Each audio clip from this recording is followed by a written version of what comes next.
विक्रम सिंह साहब बोलिए। वो कह रहे हैं 90% चार्जशीट तो अदालत में गलत साबित हो जाती हैं, धज्जियां उड़ जाती हैं उनकी, कुछ नहीं होता उससे।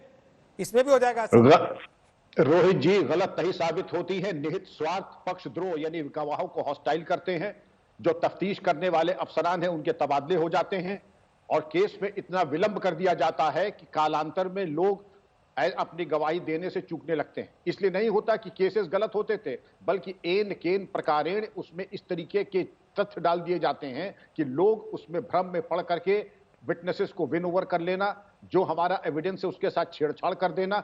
इसलिए हमारी अक्सर 90% तो नहीं, मैं तो आज भी कहूंगा, राइट केसेस में जो अकाट्य साक्ष्य आपके सामने आया है, वीडियो फुटेजेस हैं, कारतूस है, पिस्तौल है, और जो गुलेल और जो पेट्रोल बॉम्ब्स हैं, इसको कोई नकार नहीं सकता है। और इसके अलावा मान लीजिए एक दो धाराओं में आदमी दोषमुक्त हो जाए, 109, 114, 147, 148, 149, 186, 353, 395, 427, 435, 436, 452, 454, 153, 505, 204, और इसके अलावा आर्म्स एक्ट, हमें तो लगता है कि 1/3 आईपीसी की तो धारा इसमें है। इसके अलावा यूएपीए, और मेरा परामर्श होगा कि यूएपीए और रासुका के अंतर्गत और मकोका के अंतर्गत भी कार्रवाई करें, क्योंकि अगर ये फौरी कार्रवाई हो जाती है, एक कड़ा संदेश जाएगा।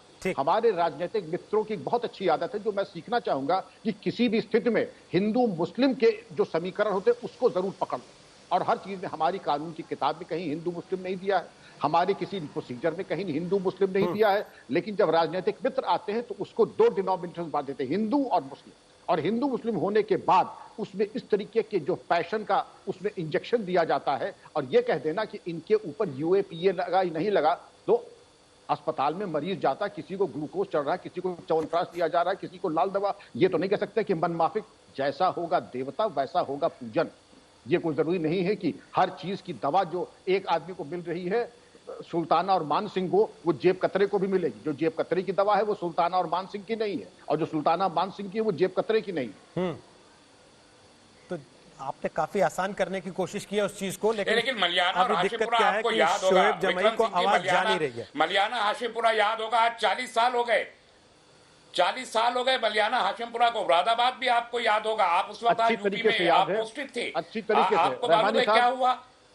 वो बदनुमा धब्बा है पुलिस की वर्दी पे। रहमानी साहब मुझे कहने, मलियाना हाशिमपुर बदनुमा धब्बा है पुलिस की वर्दी के ऊपर, और मैं बहुत शर्मिंदा हूं इन 3 घटनाओं को लेकर। उनके एक्विटल क्यों हुआ, ये चीज विचारनी, और आप ऐसे बुद्धिजीवियों से ये उम्मीद की जाती है कि अगर जहां एक्विटल हुआ है वहां पे रिव्यू पिटीशन डाल करके दोबारा पुनर्विचार पुनर्विवेचना करवाएं।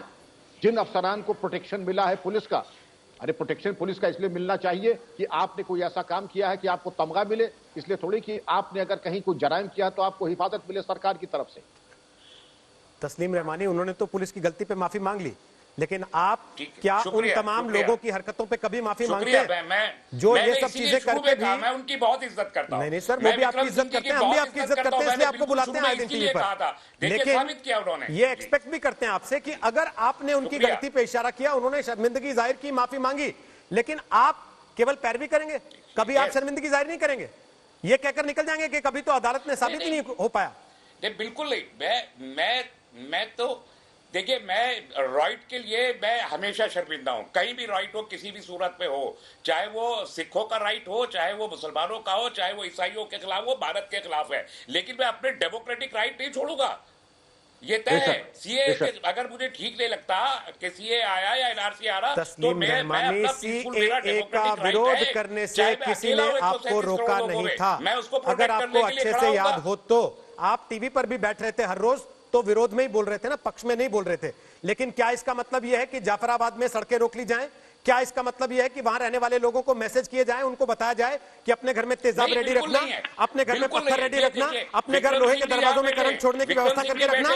क्या इसके लिए आप क्लीन चिट दे देंगे? बैठ के कहा था कि जाफराबाद में औरतें कैसे बैठी, मैंने खुद कहा था कि जाफराबाद में वो भी पुलिस की गलती थी सर, कैसे बैठी, इसलिए जांच का विषय है। वो भी पुलिस की गलती थी सर, यही है, यहीं से हुई है, वो भी पुलिस की गलती थी सर, वो भी पुलिस की गलती थी। खुद कहा था कि वो जांच होनी चाहिए, और शाहीन बाग में लोग बैठ गए 3 महीने बैठे रहे, वो भी पुलिस की गलती थी। बैठी थी, उसकी कोई जरूरत नहीं थी। नहीं सर, सब कुछ तो पुलिस की गलती थी, करने वाले तो बिल्कुल पाक साफ थे। पुलिस की गलती थी, उन्होंने रोका नहीं। पुलिस की गलती थी वो ताहिर हुसैन की छत पे सामान इकट्ठा होने दी। पुलिस की गलती थी वहां से लोगों को अंकित शर्मा को बुलाने दिया।